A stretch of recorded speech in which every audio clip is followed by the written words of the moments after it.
ஓம் சாந்தி, ஓம் சாந்தி, ஓம் சாந்தி. நாம் தொடர்ச்சியாக பாக்கிய விதாதாவிலிருந்து ஒவ்வொரு நாளும் சரி பிரம்மகுமாரிகள், ராஜயோகினிகள், ராஜயோகிகள், ஆதிரத்தினங்கள் இது போல ஒவ்வொரு நாளும் சரி தான் பெற்ற அனுபவத்தினை, அதாவது பிரம்ம பாபா, சிவபாபா, மம்மாவிடம் ஏற்பட்ட அனுபவத்தினை ஒவ்வொரு நாளும் நாம் பார்த்து கொண்டு வருகின்றோம். அந்த வகையில இன்றைக்கு நாம் பார்க்கக்கூடியவர் மும்பை காட் கோபர் பிரம்மகுமாரி நளினி சகோதரி. நேற்று பிரம்மா பாபாவுடன் எப்படி ஏற்பட்ட அனுபவத்தினை நம்மிடம் பகிர்ந்து கொண்டார். இன்றைக்கு மம்மாவுடன் ஏற்பட்ட அனுபவத்தினை இன்றைக்கு நாம் பார்க்கலாம். தன்னுடைய அனுபவத்தில் அவர் சொல்லும் பொழுது அதிர்ஷ்டம் அளிப்பவர் யார் என்றால் ஜெகதம்பா. ஜெகதம்பாவுடைய மகிமை ஒரு அளவுக்கு அது சொல்லவே முடியாது, ஈடு இணையற்றது, அது ஒப்புமே இல்லாதது அப்படின்று நளினி சகோதரி நம்மிடம் சொல்லிக் கொண்டிருக்கின்றார் ஜெகதம்பாவை பற்றி. ஜெகதம்பா அவரே சர்வ சக்திவான், அதாவது பரமபிதா பரமாத்மாவை அறிமுகப்படுத்துவராக திகழ்ந்திருந்தார். திகழ்ந்து விட்டு சென்றார். 1965 அன்றைய நாளில் தன்னுடைய சரீரத்தை விட்டார்.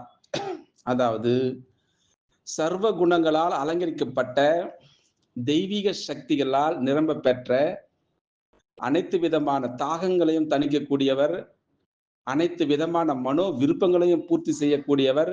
அவர் யார்?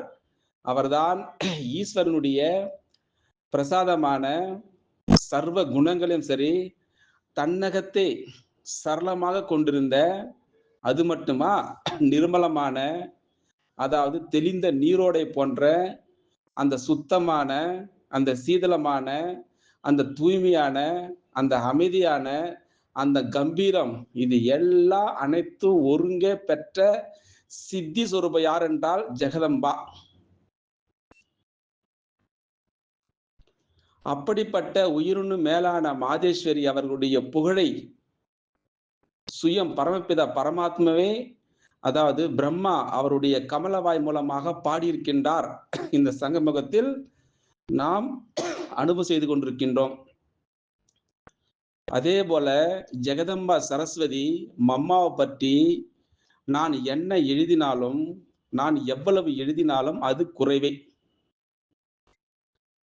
என்னுடைய உயிரினு மேலான ஜெகதாம்பாவை பற்றி, அதாவது மம்மாவை பற்றி என்னுடைய அனுபவங்களை, அதாவது பாவனைகளை, அதாவது அன்பு கலந்த அந்த மலரினும் சரி இனிய நினைவுகளை நான் உங்கள் முன்பாக இன்றைக்கு சமர்ப்பிப்பதை என்னுடைய பரம சௌபாகியமாக கருதுகிறேன் அப்படின்று மும்பை காட்கோபர் பிரம்மகுமாரி நளினி சகோதரி நம்மிடம் அழகாக அந்த அனுபவத்தினை சொல்லிக் கொண்டு வருகின்றார். ஓ மா பிராணேஸ்வரி மா, பாரு எவ்வளவு சொல்றா, எடுத்த உடனே சொல்ல ஓ மா பிராணேஸ்வரி மா அப்படின்னு சொல்கின்றார். எடுத்த உடனே அந்த அன்பான ஜெகதம்பா, அதாவது எனது மம்மா, எனது அலௌகிக வாழ்க்கையினுடைய என்னுடைய அலௌகிக்க ஜெகதம்பா, முதலாக எனது லௌகிக தாய், நேற்று கூட பார்த்தோம் அல்லவா விஜய் பெகன், என்னுடைய லௌகிக தாய், அதாவது மம்மாவுடைய மடியில் அமர்த்த என்னை அழைத்து சென்ற அந்த நாள், அந்த சுப வேளை, அந்த சர்வோத்தம நேரம் எனக்கு நினைவு வருகிறது. எனது தெய்வீக கண் திறந்து எதிரே உலகில் அற்புதமான அந்த படைப்பவராகிய, அதாவது சைத்தன்யமான அந்த உயிரோட்டமுள்ள அந்த கலைஞனை, அதாவது யாரு, சத்தியம் சிவம் சுந்தரம் என்பவரை என்னுடைய வாழ்வில் அவரது அழகான அந்த படைப்புகளை பார்க்க செய்தமைக்கு நான் நன்றிகளை இந்த சமயத்தில் இந்த பாக்கிய விதாதை யார் கேட்கின்றார்களோ அவர்களிடம் சமர்ப்பிக்கின்றேன், பாபாவுக்கு சமர்ப்பிக்கின்றேன். அவரது அறிமுக கிடைக்கப்பெற்றதால் இந்த உலகில் அனைத்திலும் சரி அந்த உன்னதமான அந்த ஆன்மீக அந்த உள்ளழகை உணர முடிகிறது. எனக்கு அன்று ஏற்பட்ட அந்த அதீந்திர சுகம் நிறைந்த அந்த மணித்துளிகள் எனக்கு இன்னும் சரி புதுமையாக இருக்கிறது அப்படின்ற அழகாக நம்மிடம் மூத்த ராஜயோகினி நளினி சகோதரி தன்னுடைய அழகாக தன்னுடைய அனுபவத்தை சொல்லிக் கொண்டிருக்கின்றார். அந்த கணமே என்னுடைய கண்கள் அனைத்தும் மறந்து அவரது கண்களில் கலந்து விட்டது. அப்பொழுது என்னுடைய மனமும், என்னுடைய புத்தியும், என்னுடைய உள்ளமும் அந்த மோகினியுடைய அந்த திருமுகத்தினுடைய அழகில், அதாவது ஆட்பட்டவளாக மனமகிழ்ந்து நின்றேன். நான் பார்த்தேன், அவ்வளவுதான். அவரும் பார்த்த அந்த வண்ணமே நின்றிருந்தார். எவ்வளவு அழகாக வர்ணிக்கின்றார் பாருங்கள். என்னுடைய உள்ளம் முழுவதும் அவரது ஈடு இணையற்ற அந்த ஈர்ப்பிலேயே கட்டுப்பட்டு விட்டது. சிறிது நேரத்தில் அந்த இனிமையான அந்த அழகான குரல், அதாவது காதுகளை தொட்டது. அந்த ஒலி வந்த திசை நோக்கி மயங்கவலாய் மயக்கத்திலேயே நான் பதிலளித்தேன். பிறகு இந்த கேள்வி அந்த கமல வாயிலிருந்து வெளிப்பட்டது. எப்படி வெளிப்பட்டது? உன்னுடைய வாழ்வினுடைய லட்சியம்தான் என்ன? பிறகு நான் பதிலளித்தேன். உண்பது, உறங்குவது, பருகுவது, மகிழ்ச்சியுடன் இருப்பது, இனிமையான மம்மாவுடைய அந்த இனிய திருஷ்டியுடன் பார்த்தார். அப்போ லேசாக புன்முறுவலித்தார் மம்மா அவர்கள். அதற்குள் என்ன ஆயிற்று எனக்கு நானே கேள்வி கேட்டுக்கொண்டு விட்டேன். அந்த அறையில டியூப்லைட் மீது ஒரு குருவி கூடு இருந்தது.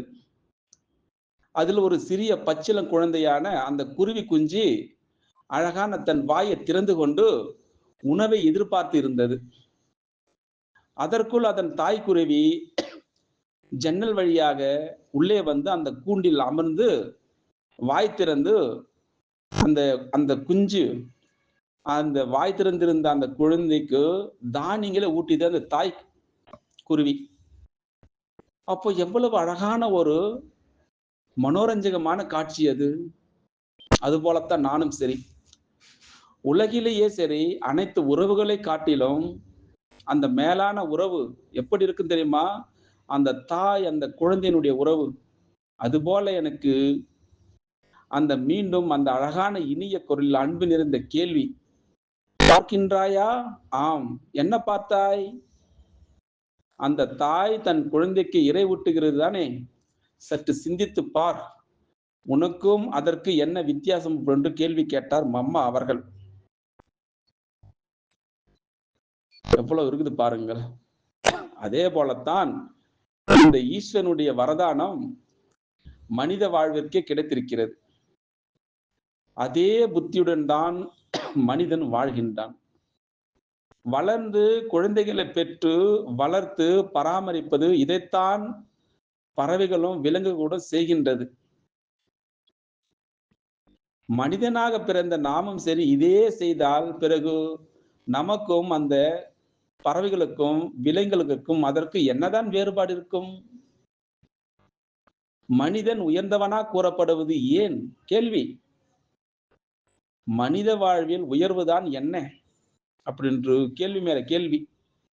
மனித வாழ்வினுடைய முக்கியம் தான் என்ன? மனித வாழ்வினுடைய மகிமைதான் என்ன? இப்படி பேசிக்கொண்டே உயிரினு மேலான அன்பான தாய், சர்வ பிராப்திகளும் பெற்றுத்தரும் அனைத்து மனோ விருப்பங்களையும் பூர்த்தி செய்யும் தாய் தன்னுடைய மடியில் என்னை அமர்த்தி தன்னுடைய மலர்கரங்களால் அன்புடன் முதுகில் தடவி கொடுத்தார். அப்படியே என்னுடைய வாழ்வினுடைய லட்சியம் என்னவாக இருக்க வேண்டும்? மனித வாழ்வை வைரமாக மாற்றுவது எப்படி? தன்னுடைய வாழ்வையை எப்படி தெய்வீகமாக மாற்றுவது எப்படி? இப்படியாக அந்த உயர்ந்த முன் உதாரணமாக வாழ்வது எப்படி அப்படின்று கேள்வி கேட்டு இது போன்ற இன்னும் பல விஷயங்களை கிட்டத்தட்ட 1 மணி நேரம் புரிய வைத்து அந்த அஞ்ஞானம் என்ற ஆழ் இருளில் உறங்கி கிடந்த கண்களை திறக்க வைத்தார் எனக்கு. என்னுடைய நிலையான அந்த இனிமையான சக்தி கலந்த மலர் முகத்தின் மூலம் சக்திகளால் நிரப்பி என்னுடைய வாழ்விற்கே சரியான இலக்கு கிடைத்தது. எனக்கு அதுபோல உண்டாயிற்று அனுபவம். இது மட்டுமா?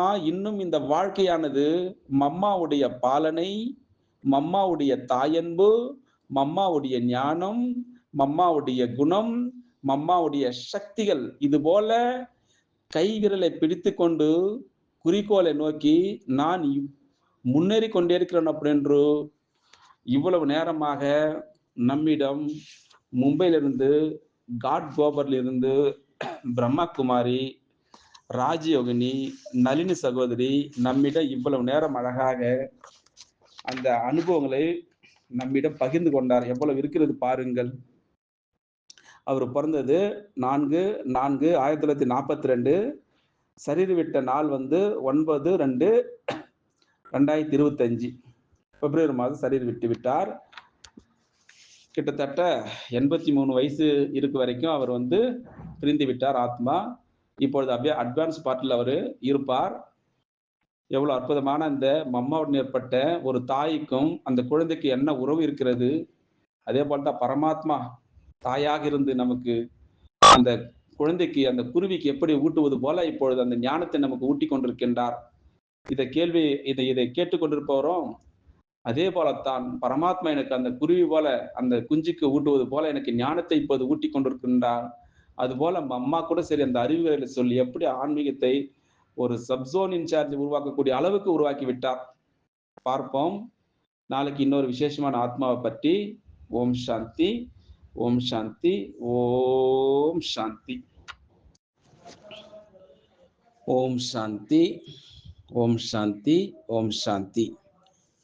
நாம் தொடர்ச்சியாக பாக்கிய விதாதாவிலிருந்து ஒவ்வொரு நாளும் சரி பிரம்மகுமாரிகள், ராஜயோகினிகள், ராஜயோகிகள், ஆதிரத்னங்கள்